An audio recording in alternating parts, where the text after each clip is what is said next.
नाजरीन, चीन ने जदीद इंजीनियरिंग की दुनिया में एक ऐसा हैरत अंगेज तस्वुर पेश कर दिया है जिसने फिजिक्स के रिवायती तस्वुरात को चैलेंज करके रख दिया। एक ऐसी शाहरा जो ना लोहे के जंगल पर खड़ी है, ना भारी कंक्रीट के पहाड़ों पर, बल्कि एक ऐसे सादा, नजरअंदाज किए गए इंतहाई कम कीमत कुदरती तोहफे पर खड़ी है, सदियों तक कमजोर समझती रही। जी नाजरीन, हम बात कर रहे हैं बांस से बनी एक ऐसी हैरत अंगेज जदीद हाईवे की जिसने अमरीकी इंजीनियर्स को खामोश और यूरोपीय माहिरीन को सोचने पर मजबूर कर दिया। साइंस, जदीद टेक्नोलॉजी, सुपर पावर्स और यहाँ तक कि कॉन्स्पिरेसी थ्योरीज एक ही सवाल पर आकर रुक गए। ये मुमकिन कैसे है? नाजरीन, एक ऐसी शाहरा जिस पर टन वजनी ट्रक दौड़ते हैं और तेज रफ्तार ट्रैफिक दिन रात गुजरती है, मगर इसकी असल बुनियाद लोहे या कंक्रीट नहीं बल्कि बांस के दरख्त हैं। इसके बारे में जानकर दुनिया ने बेसाख्ता कहा, ये नामुमकिन है, ये साइंस के खिलाफ है। मगर हैरत अंगेज हकीकत अक्सर वहीं से जन्म लेती है जहां इंसान नामुमकिन कहना छोड़ देता है। आपको मजीद हैरत होगी ये जानकर कि ये हैरत अंगेज शाहरा जमीन पर नहीं बल्कि समंदर के किनारे दलदली और कमजोर मिट्टी के ऊपर तामीर की गई, जहां हर को निगल जाता था, जहां इंजीनियरिंग के पुराने फॉर्मूले नाकाम हो चुके थे। यही वो जमीन थी जिसके बारे में माहिरीन कहते थे कि यहाँ कुछ भी मुस्तकिल नहीं बनाया जा सकता। मगर फिर एक मंसूबा सामने आया जो सिर्फ ट्रैफिक के लिए नहीं था बल्कि समंदर को रोकने, जमीन को बचाने और मुस्तकबिल को महफूज बनाने के लिए था। ये मंसूबा चीन के शिमाली साहिल पर तामीर हुआ, खास तौर पर सिमारान से हुआ, मगर इसमें चीनी और चीनी इंजीनियरिंग स्कूल ऑफ थॉट, कदीम इल्म और जदीद टेक्नोलॉजी का ऐसा इम्तिजाज था जिसने दुनिया को हैरान कर दिया। तकरीबन 27 किलोमीटर लंबी ये शाहरा एक तरफ जावा सी और दूसरी तरफ इंसानी बस्तियां लिए खड़ी है। अरबों की सरमायाकारी, सैकड़ों माहिरीन, मगर सबसे बड़ा सवाल एक ही था, इस कमजोर, गीली और नमकीन मिट्टी पर यह सड़क खड़ी कैसे रहेगी? कंक्रीट बहुत महंगा था, स्टील नमकीन पानी में जंग खा जाता, पाइल फाउंडेशन जमीन बर्दाश्त ही नहीं कर पा रही थी, नाकाम हो रहा था। और फिर एक इंजीनियरिंग और फिजिक्स के माहिर ने वो बात कही जिस पर पूरा कमरा खामोश हो गया। अगर हम जमीन को जबरदस्ती मजबूत करने की बजाय उसके साथ समझौता कर ले तो? यही वो लम्हा था जहां से कहानी ने करवट ली। इंजीनियर्स ने माजी की तरफ देखा, कुदरत की तरफ देखा और फिर एक ऐसा फैसला किया जिसने दुनिया को हैरान कर दिया। न स्टील, न कंक्रीट, न जदीद अलॉय, बल्कि सिर्फ बांस, कुदरत का दिया हुआ वो तोहफा जिसकी टेंसाइल स्ट्रेंथ बाज हालात में स्टील के मुकाबले में हैरत अंगेज हद तक मुअस्सिर साबित हुई। ये फैसला पागलपन लगता था।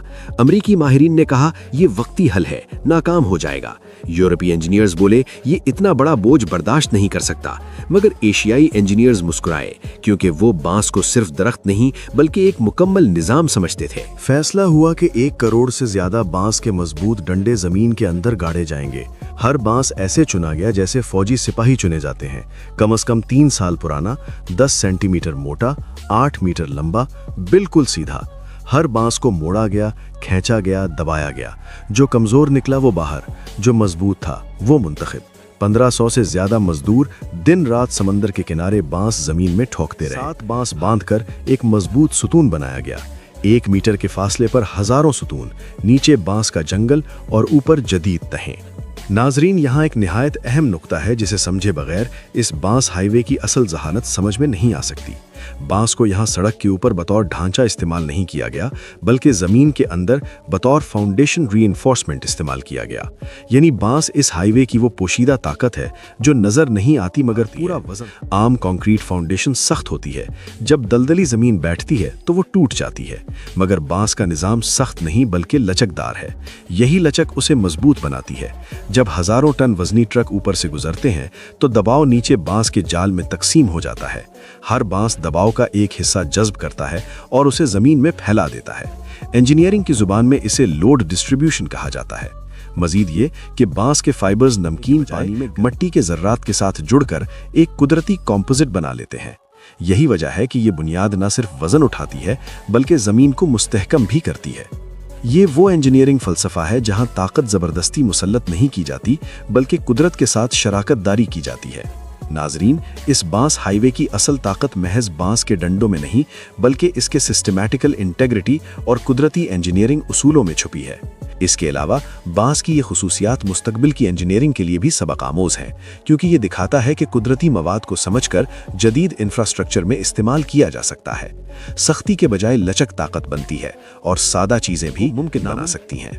اوپر جیو ٹیکسٹائل بچھایا گیا، پھر سمندر کی ریت، ایک پرت بانس، ایک پرت ریت، ایک نہیں دو نہیں بلکہ پورے 17 لیئرز، 6 کلومیٹر لمبی بانس اور ریت کی بنیاد، زمین کے اندر پانی نکالنے کے لیے عمودی ڈرینز، مٹی کو سانس لینے کا موقع دیا گیا۔